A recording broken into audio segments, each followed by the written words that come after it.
Hello everyone. तो क्या आप जानना चाहते हैं कि गीले कपड़े क्यों सूख जाते हैं और किसी ओपन बॉडी जैसे कि लेक और रिवर से वाटर क्यों इवापोरेट होता है और कब तक होता है, इसके पीछे का साइंस क्या है।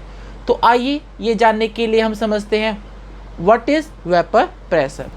तो इवेपोरेशन एंड वेपर प्रेशर को समझने से पहले हमको समझना पड़ेगा composition of the atmospheric air. तो एटमॉस्फेरिक एयर में क्या होता है, ड्राई एयर गैसों का मिक्सचर, और क्या होता है, वाटर वेपर। और इन दोनों को हम कंबाइंड फॉर्म में क्या बोलते हैं, कंबाइंड फॉर्म में बोलते हैं मॉइस्ट एयर। अब थोड़ा कंसेप्ट समझ लेते हैं सैचुरेशन प्रेशर का। जैसा कि हम जानते हैं किसी टेम्परेचर पे कोई भी लिक्विड जिस प्रेशर पे फेज चेंज करता है तो उस प्रेशर को हम बोलते हैं सैचुरेशन प्रेशर। ठीक है, जैसा कि हम सब जानते हैं वाटर 100 डिग्री सेंटीग्रेड पे बॉयल होता है। तो इसी तरीके से जो वाटर है, अगर उसका टेम्परेचर 40 डिग्री सेंटीग्रेड है तो वाटर का 40 डिग्री सेंटीग्रेड पे जो सैचुरेशन प्रेशर है वो होता है 7 किलो पास्कल। इसका मतलब अगर वाटर का टेम्परेचर 40 डिग्री सेंटीग्रेड है और उसका प्रेशर 7 किलो पास्कल है, तो अगर उसको हम हीट देंगे तो वो वेपर में कन्वर्ट हो जाएगा। और अगर 40 डिग्री सेंटीग्रेड पे 7 किलो पास्कल पे वाटर वेपर अवेलेबल है, अगर हम उससे हीट एक्सट्रैक्ट करेंगे तो वो लिक्विड में या फिर वाटर में कन्वर्ट हो जाएगा।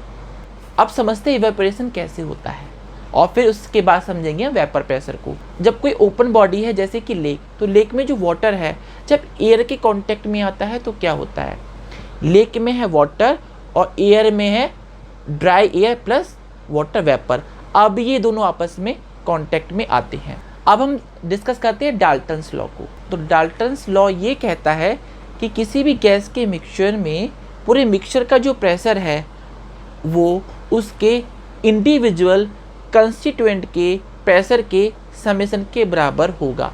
जैसे कि तो जो एटमॉस्फेरिक एयर है उसका प्रेशर होता है 101 किलो पास्कल।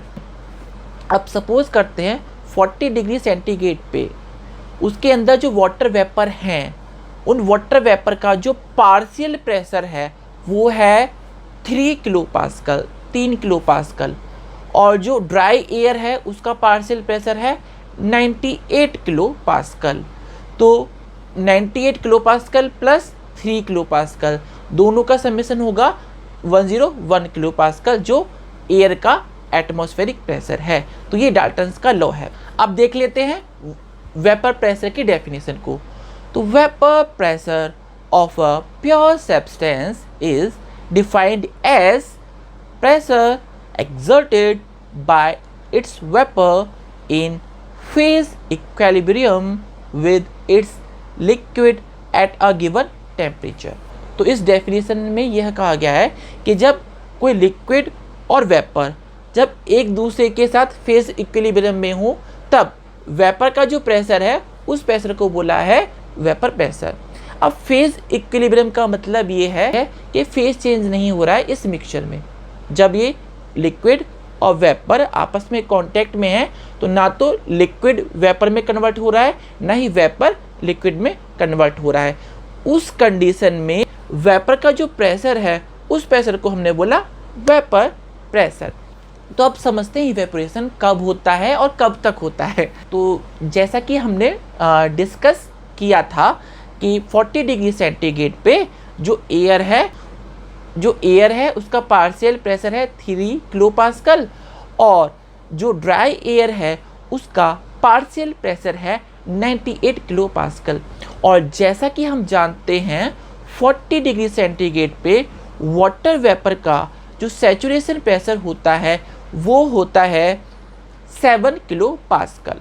अब ये जो एयर उसमें जो वाटर वेपर हैं उनका पार्शियल प्रेशर 40 डिग्री सेंटीग्रेड पे 3 किलो पास्कल है। जब ये कांटेक्ट में आती है वाटर के, लेक के वाटर के, तो क्या होता है, तो क्या होगा, तो लेक का जो वाटर है वो इवेपोरेट हो जाएगा।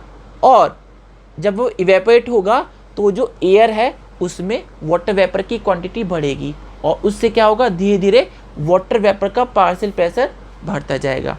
तो ये प्रोसेस कब तक चलेगी, कब तक इवेपोरेशन होगा, तो ये इवेपोरेशन तब तक होगा जब तक इस एयर में जो वाटर वेपर है उनका जो पार्शियल प्रेशर है वो सैचुरेशन प्रेशर के बराबर ना हो जाए, यानी 7 किलो पास्कल के बराबर ना हो जाए। जैसे ही एयर में वाटर वेपर का पार्शियल प्रेशर 7 किलो पास्कल हो जाता है तभी इवेपोरेशन की प्रोसेस स्टॉप हो जाती है। तो इस तरीके से इवेपोरेशन की प्रोसेस होती है। जो वाटर है और जो एयर है, यानी एयर का वाटर वेपर है, वो किस में, फेज इक्विलिब्रियम में है। कब फेज इक्विलिब्रियम में है? जब वाटर वेपर का पार्शियल प्रेशर सैचुरेशन प्रेशर के बराबर ना हो जाए। तो यहीं से हम समझते हैं वेपर प्रेशर की दूसरी डेफिनेशन। तो vapour pressure is a property of a pure substance and it turns out to be identical to the saturation pressure of liquid at a given temperature। तो यहाँ पर हमने वेपर प्रेशर की दो definition को समझा। तो अपने लेक्चर हम यही समाप्त करते हैं। Thank you everyone.